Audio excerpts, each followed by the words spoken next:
നമസ്കാരം. രാജ്യതലസ്ഥാനം ബി.ജെ.പി എടുക്കുക എന്ന് നേരത്തെ തന്നെ പ്രധാനമന്ത്രി നരേന്ദ്രമോദിയും അമിത്ഷായും പറഞ്ഞിട്ടുള്ളതാണ്. അത് വെറും ഒരു പറച്ചിൽ മാത്രമല്ല എന്ന് തെളിയിക്കുന്നതാണ് ഇപ്പോൾ പുറത്തു വന്നുകൊണ്ടിരിക്കുന്ന എക്സിറ്റ് പോൾ ഫലങ്ങൾ. ഡൽഹിയിൽ അധികാര തുടർച്ച മോഹിക്കുന്ന ആം ആദ്മി പാർട്ടിക്കും കേജ്രിവാളിനും ഇക്കുറി കനത്ത തിരിച്ചടി തന്നെ പ്രവചിച്ചിരിക്കുകയാണ് എക്സിറ്റ് പോൾ ഫലങ്ങൾ.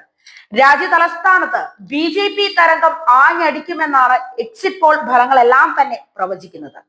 പല സർവേകളും 40-ന് മുകളിൽ സീറ്റുകളാണ് ബി.ജെ.പിക്ക് പ്രവചിച്ചിരിക്കുന്നത്. മാട്രിക്സ് എ ബി.പി സർവേ 35 മുതൽ 40 സീറ്റുകൾ വരെ ബി.ജെ.പിക്ക് ലഭിച്ചേക്കുമെന്നാണ് പ്രവചിക്കുന്നത്. ആം ആദ്മിക്ക് 32 മുതൽ 37 വരെ സീറ്റുകൾ ലഭിച്ചേക്കും. കോൺഗ്രസ് ഇത്തവണയും കനത്ത തിരിച്ചടിയായിരിക്കും രാജ്യ തലസ്ഥാനത്ത് നേടുക എന്നും സർവേ പറയുന്നു. 0 മുതൽ 1 സീറ്റ് വരെയാണ് കോൺഗ്രസിന് സാധ്യത കൽപ്പിക്കുന്നത്. ബി.ജെ.പിക്ക് 39 മുതൽ 44 വരെ സീറ്റുകൾ വരെയാണ് ചാണക്യതന്ത്ര എക്സിറ്റ് പോൾ ഫലം സൂചിപ്പിക്കുന്നത്. ആം ആദ്മി 25 മുതൽ 28, കോൺഗ്രസ് 0 മുതൽ 3 വരെ എന്നതാണ് പ്രവചനം. ജെ.വി.സി എക്സിറ്റ് പോൾ ഫലത്തിൽ ബി.ജെ.പിക്ക് വൻ മുന്നേറ്റം തന്നെയാണ് പ്രവചിച്ചിരിക്കുന്നത്. ബി.ജെ.പിക്ക് 39 മുതൽ 45, ആം ആദ്മിക്ക് 22 മുതൽ 31, കോൺഗ്രസിന് 2 എന്നിങ്ങനെ സാധ്യത പറയുന്നു. ഇക്കുറി രാജ്യ തലസ്ഥാനം ബി.ജെ.പി ഭരിക്കുമെന്നാണ് പി മാർക്ക് എക്സിറ്റ് പോൾ ഫലത്തിന്റെ പ്രവചനം. ബി.ജെ.പിക്ക് 39 മുതൽ 49 വരെ സീറ്റുകൾ പ്രവചിക്കുമ്പോൾ ആം ആദ്മിക്ക് 21 മുതൽ 31 സീറ്റിൽ ഒതുങ്ങുമെന്നും എക്സിറ്റ് പോൾ ഫലങ്ങൾ പറയുന്നു. 10 വർഷമായി ഒരു സീറ്റ് പോലും ലഭിക്കാത്ത കോൺഗ്രസിന് 1 സീറ്റാണ് സർവേകൾ പ്രവചിക്കുന്നത്. 37 വർഷത്തിന് ശേഷം ഡൽഹി ഭരണം ബി.ജെ.പിക്ക് എന്ന് poll of poll exit poll ഫലം പറയുന്നു. 38 മുതൽ 44 സീറ്റുകൾ വരെയാണ് എക്സിറ്റ് പോൾ ബി.ജെ.പിക്ക് പ്രവചിക്കുന്നത്. ആം ആദ്മിക്ക് ഇക്കുറി 32 സീറ്റുകൾ കൊണ്ട് തൃപ്തിപ്പെടേണ്ടി വരുമെന്നാണ് എക്സിറ്റ് പോളുകൾ കൂടുതലായും പറയുന്നത്.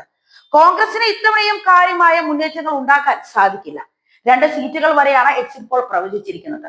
അതേസമയം നിയമസഭാ തെരഞ്ഞെടുപ്പിന്റെ വോട്ടെടുപ്പ് കഴിഞ്ഞതിനെ തുടർന്ന് പുറത്തു വന്ന എക്സിറ്റ് പോൾ ഫലങ്ങളിൽ 0 സീറ്റാണ് കോൺഗ്രസിന് പ്രവചിച്ചിരിക്കുന്നത്.